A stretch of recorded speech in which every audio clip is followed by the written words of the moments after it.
Assalamualaikum warahmatullahi wabarakatuh. Shalom, Om Swastiastu, Namo Buddhaya, salam kebajikan. Perkenalkan, nama saya Syifa Maura Dinda dengan NIM 40122111124 dengan mata kuliah Metode Penelitian dan Penulisan Hukum atau MPPH dengan dosen pengampu Bapak Sintong Aryan Hutapea SHMH.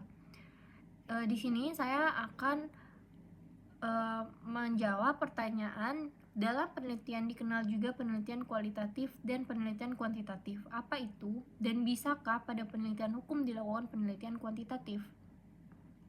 Saya akan menjawab pertanyaan tersebut, tetapi yang perlu kita ketahui pertama itu ada penelitian kuantitatif. Nah, penelitian kuantitatif ini adalah metode penelitian yang berfokus pada pengumpulan data dalam bentuk angka atau statistik untuk menguji hipotesis atau menjawab pertanyaan tertentu secara objektif.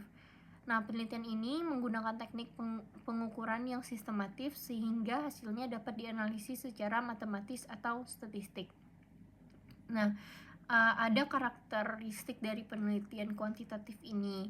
Yang pertama itu seperti data yang dikumpulkan berupa angka atau informasi yang dapat diukur secara kuantitatif seperti persentase, frekuensi, rata-rata, korelasi, dan regresi dan sebagainya.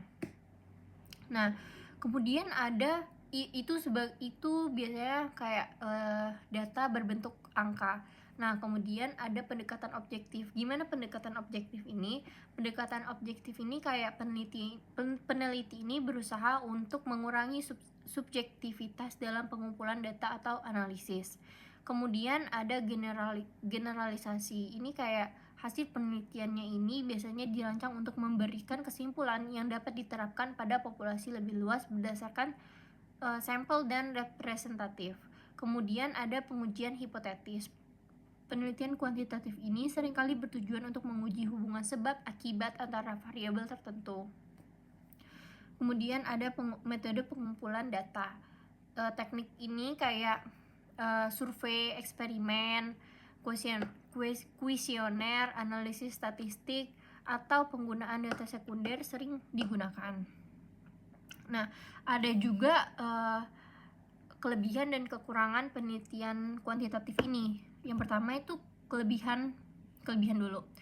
Kelebihannya ini kayak memberikan hasil yang terukur dan terstruktur, kemudian memungkinkan analisis hubungan antar variabel yang jelas, kemudian cocok untuk penelitian skala besar dengan populasi yang luas. Kemudian ada kelemahan dari penelitian kuantitatif ini. Itu kayak penelitian ini kurang mampu menangkap konteks sosial atau makna di balik angka. Kemudian tidak fleksibel karena bergantung dan desain penelitian ini telah ditentukan sebelumnya. Kemudian ada penelitian kuantitatif. Untuk penelitian yang kedua ini penelitian kualitatif. Nah, penelitian kualitatif ini adalah metode penelitian yang berfokus pada eksplorasi mendalam terhadap fenomena sosial dan budaya atau individu melalui data deskriptif. Nah, pendekatan ini bertujuan untuk memahami makna, persepsi, dan pengalaman manusia dalam konteks tertentu. Untuk karakteristik penelitian kualitatif ini, yang pertama itu kayak datanya ini berbentuk narasi. Misalnya kayak datanya ini dikumpulkan melalui data-data berupa kata-kata, deskripsi, cerita, atau interpretasi dari subjek penelitian. Kemudian ada pendekatan subjektif. Ini kayak penelitian ini berinteraksi langsung dengan subjek penelitian untuk memahami perspektif mereka. Kemudian ada fokus pada konteks. Penelitian ini seringkali mempertimbangkan latar belakang sosial atau budaya dari fenomena yang diteliti. Kemudian ada metode pengumpulan data, teknik seperti wawancara mendalam, observasi partisipatif, studi kasus, analisis dokumen, atau diskusi kelompok yang digunakan. Pastinya ada kelebihan dan kelemahan. Nah, untuk kelebihan dari penelitian kualitatif ini, itu yang pertama memberikan pemahaman mendalam tentang fenomena kompleks, fleksibel dalam menyesuaikan metode dengan kebutuhan lapangan, dan mampu menangkap aspek emosional atau sosial dari subjek penelitian. Nah, kemudian ada kelemahan dari penelitian kuantitatif ini. Yang pertama itu kayak sulit untuk digeneralisasi karena fokusnya pada suatu kasus yang spesifik. Dan proses analisis data memakan waktu lama dan cenderung subjektif. Kemudian bisakah penelitian kuantitatif ini dilakukan dalam penelitian hukum? Jadi meskipun penelitian hukum ini seringkali identik dengan pendekatan kualitatif atau normatif, metode kuantitatif ini juga dapat diterapkan dalam bidang hukum. Jadi berlaku jika peneliti ingin menganalisis data statistik terkait hukum atau mengukur dampak kebijakan hukum terhadap masyarakat. Nah, penelitian hukum kuantitatif ini biasanya melibatkan pengumpulan data numerik terkait dengan aspek-aspek hukum tertentu. Misalnya, saya kasih contoh untuk beberapa penerapan metode kuantitatif dalam penelitian hukum. Misalnya kayak yang pertama itu ada survei tentang kepatuhan hukum. Misalnya peneliti ini survei kepada masyarakat untuk mengetahui tingkat kepatuhan terhadap hukum tertentu. Misalnya kayak berapa persen masyarakat yang mematuhi aturan lalu lintas, apakah ada hubungan antara tingkat pendidikan masyarakat dengan kepatuhan terhadap hukum. Kemudian kayak data yang dikumpulkan ini berupa angka atau misalnya presentase ya, dan dianalisis menggunakan metode statistik. Nah, kemudian yang kedua itu ada analisis statistik terhadap tingkat kejahatan.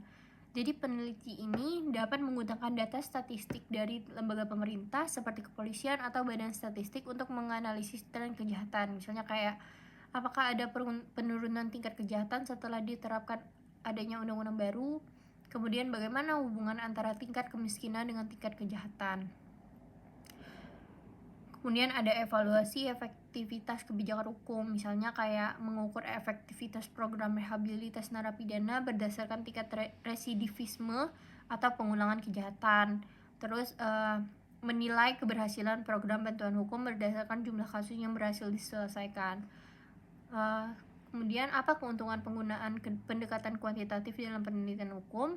Yang pertama, yang memberikan hasil yang objektif dan terukur, kemudian memungkinkan analisis hubungan sebab akibat antara variabel hukum tertentu, misalnya dampak kebijakan terhadap tingkat kejahatan, dan cocok untuk studi skala besar dengan populasi luas, dan juga dapat digunakan untuk mendukung argumen hukum melalui bukti empiris berbasis data.